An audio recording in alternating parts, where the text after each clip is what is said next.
Greetings and welcome back to Room 303 in our chats with Emily. We are calling our readings through the poetry of Emily Dickinson. We are in the Johnson edition. We turn now to poem 703, Out of Sight, What of That? Now, the what of that almost should have an exclamation point after it instead of a question mark after it. And I want us to pay attention to the tone of this poem.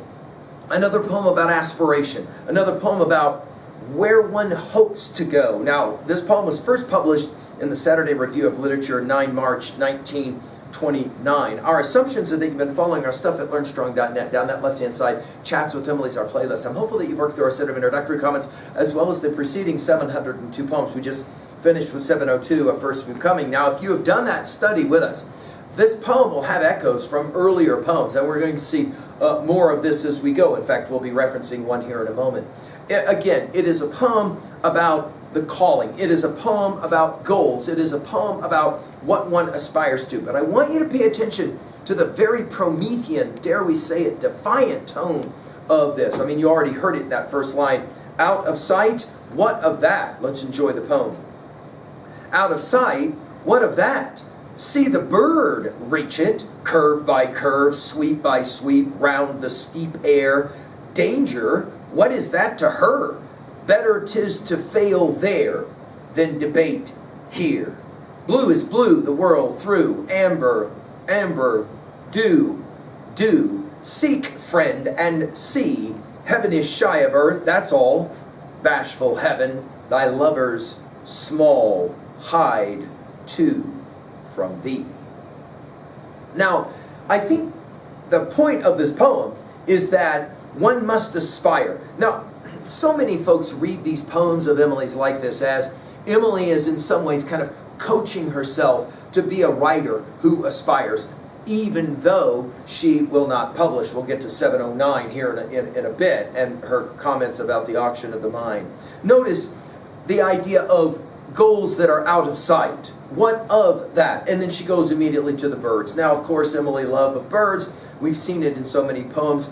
Notice the heavens, that is to say that which is above. Well, the birds reach it, exclamation point, and there's your exclamation point. By the way, when we get to 1176, and it's in some ways, 1176 is kind of a culmination poem of all the poems that preceded it that play the same game. We never know how high we are till we are asked to rise. And then, if we are true to plan, our statures touch the skies. The heroism we recite would be a normal thing, did not ourselves the cubits warp for fear to be a king. And I think some of that notion of fear to be a king is played out here as well. See the bird reach it. In other words, if the bird can do it, I can do it. Obviously, Daedalus Icarus and the Icarus myth comes to mind of falling because one flew too close to the sun.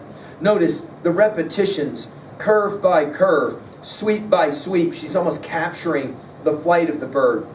We'll get to the song of the bird being captured in a bit. Round the steep air, and then the dash, and then danger, exclamation point, the second one after reach it, right? Danger, what is that to her? Now, of course, the antecedent to this pronoun her is the bird, but it could be Emily speaking about herself.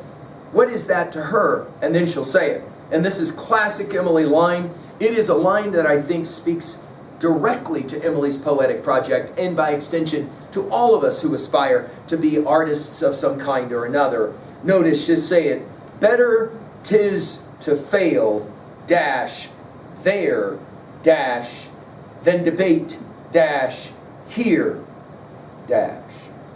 Well, of course, it's better to have tried to fly and not make it, she's arguing for Icarus, than to have never known the experience of flight at all. Obviously, Tennyson's In Memoriam comes to mind. 'Tis better to have loved and lost than never to have loved at all. We've given full lectures at LearnStrong.net. Then she'll come back to the sky. What is it? Blue is blue, the world through. Amber, amber, dew, dew. Now, in other words, it's self-evident. Challenges are obvious, and you can either attack them or you cannot attack them. But notice the language here is almost like the chirp of a bird. It's quite remarkable.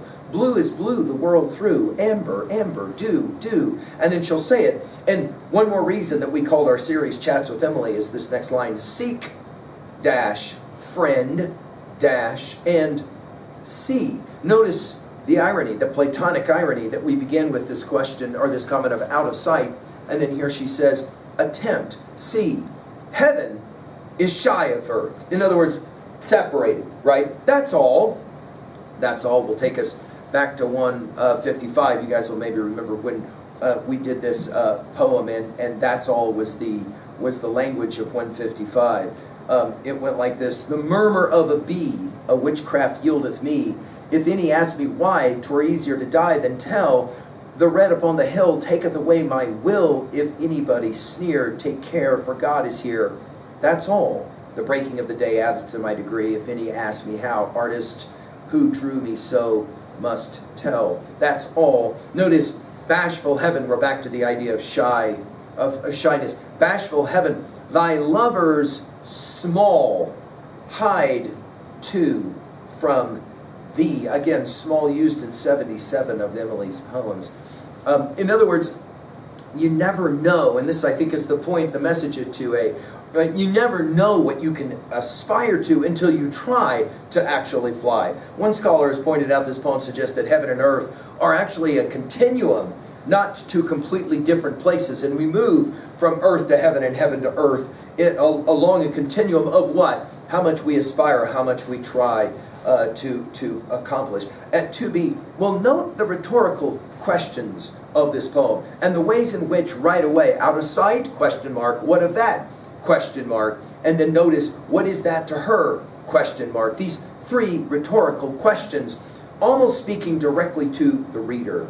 At 3a, well, we mentioned Tennyson's In Memoriam, and I think it's a classic example, although if you'll think about it, as we've said in so many of our discussions, Emily continues to channel the great classic epic poems, where what? All of those epic heroes have to do what?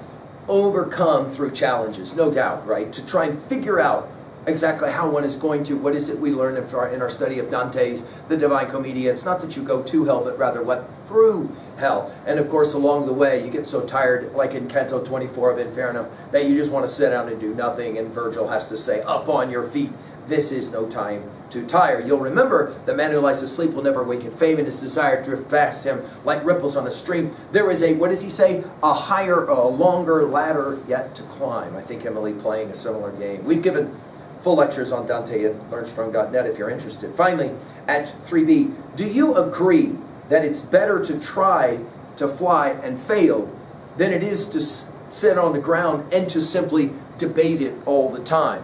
I hope Emily's challenging you. Thank you.